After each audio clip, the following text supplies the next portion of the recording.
week before Christmas, about midweek, I got a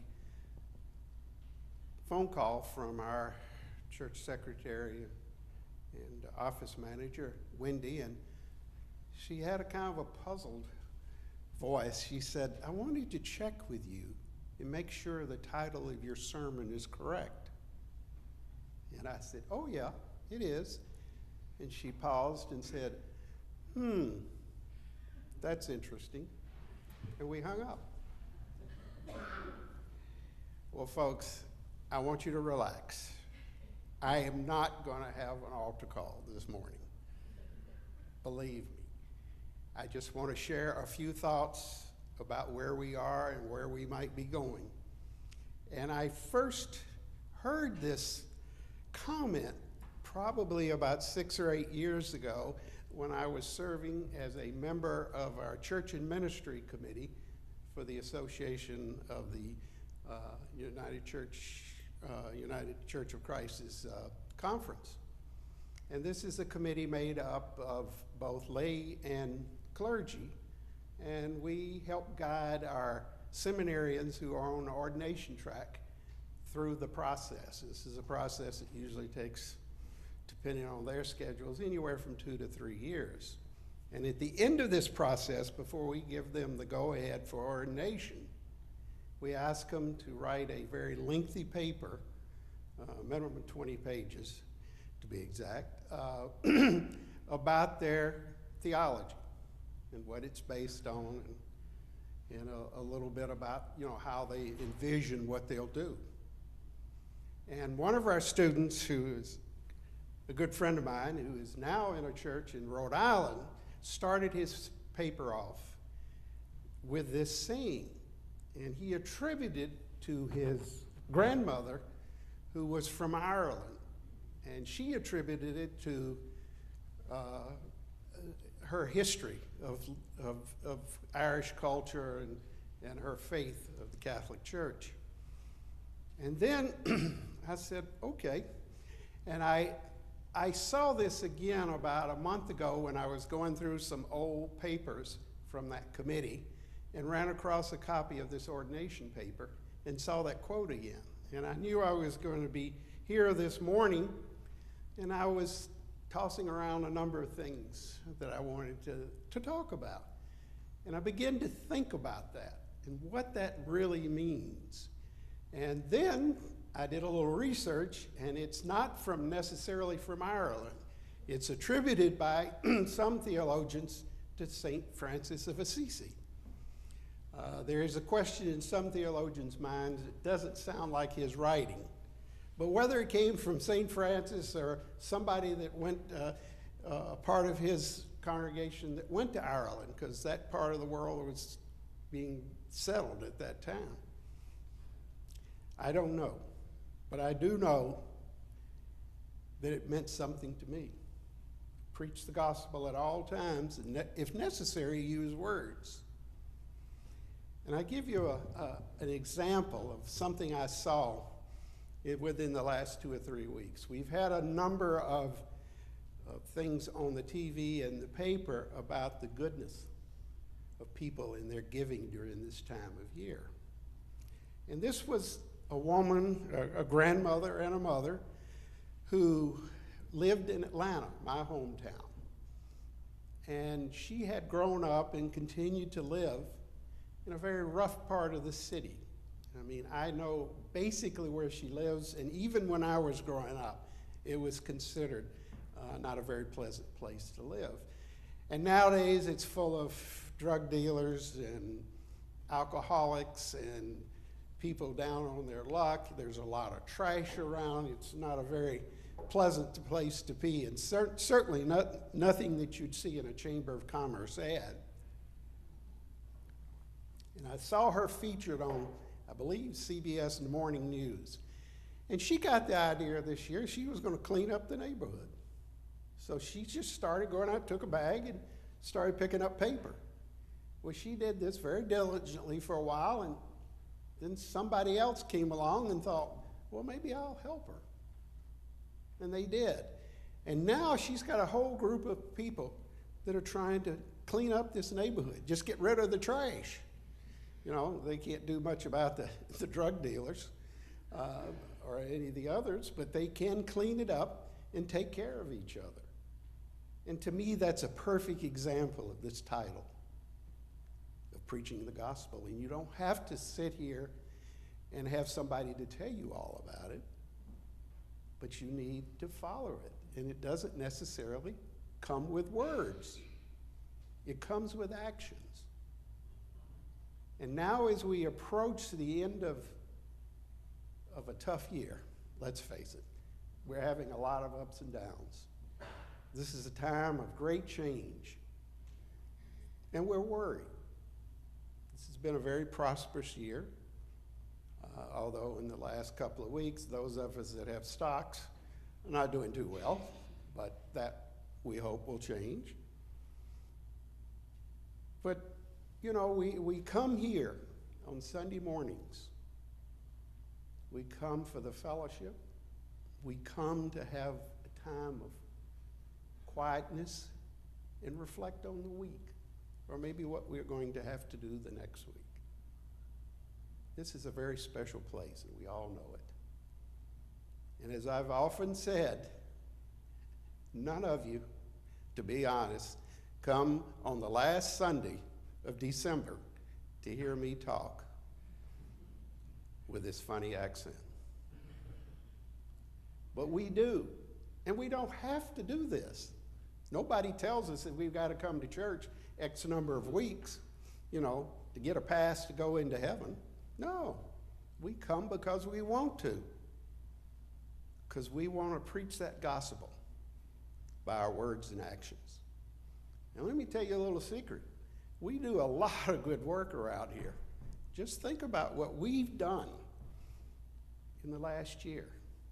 I mean, we support LifeBridge and their various organizations that are part of them. We support Emmaus House.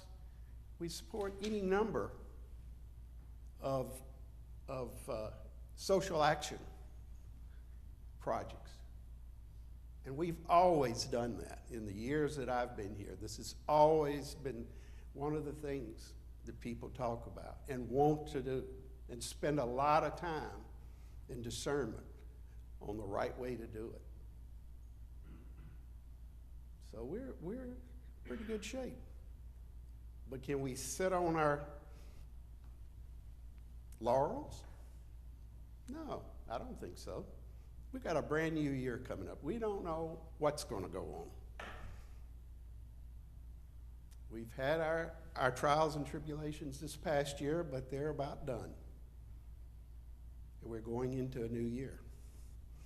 Now, this is also the week that everybody thinks about New Year's resolutions.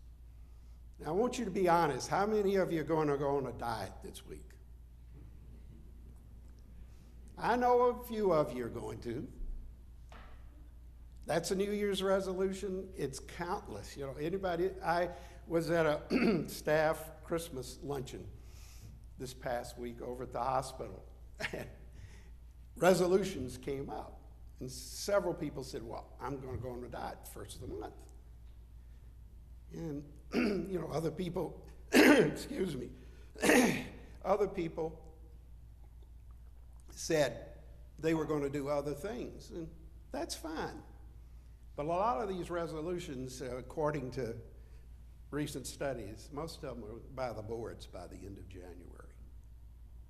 Because there are things we want to do, but we just can't quite do it. Now, I have a friend that doesn't believe in resolutions. He believes in goals. And that's more realistic when you think about it.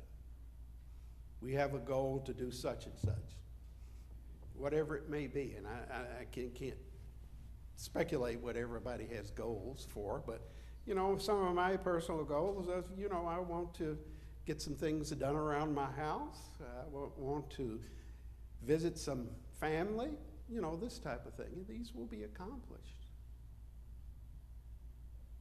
But folks, it takes time, and it takes a commitment, as we all know. I selected this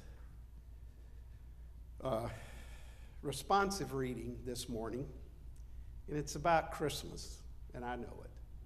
But why I picked it is Christmas is over. Advent is over. We've seen the light. The Christ child was born.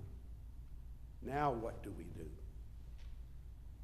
Well, we go forth with our goals, particularly in the church. We've got goals here. We want to do some visioneering.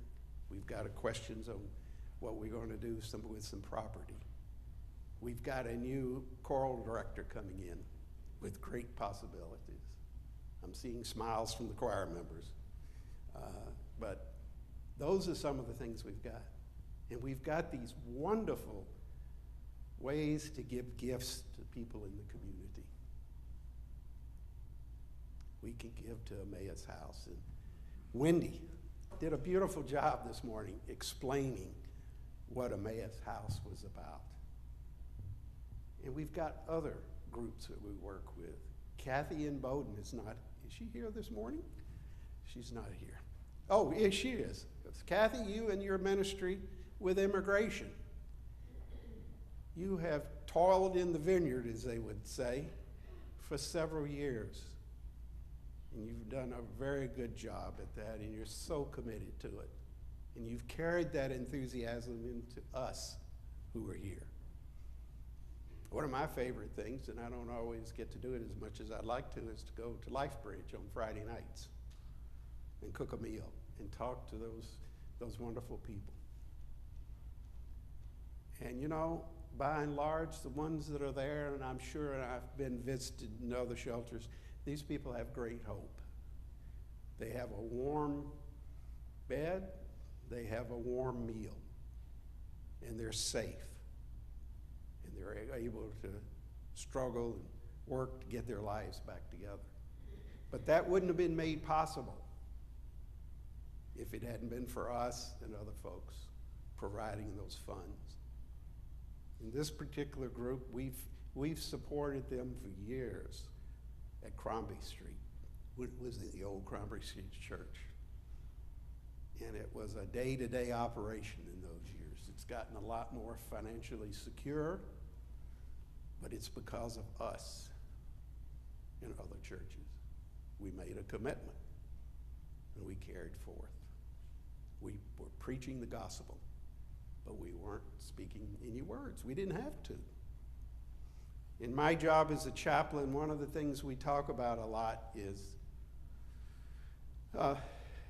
pastoral support. Well, what is that? Spiritual support. A lot of times, some of you know this, it's just being quiet with them to let them reflect. And I get my strength from you guys. You guys have been serving me well. And I thank you for that. But this is a time of change. There was a book that was brought out probably about 8 years ago called The Great Immersion. And what that was, it was a book by a woman by the name of Phyllis Tickle. She was a professor of sociology of religion.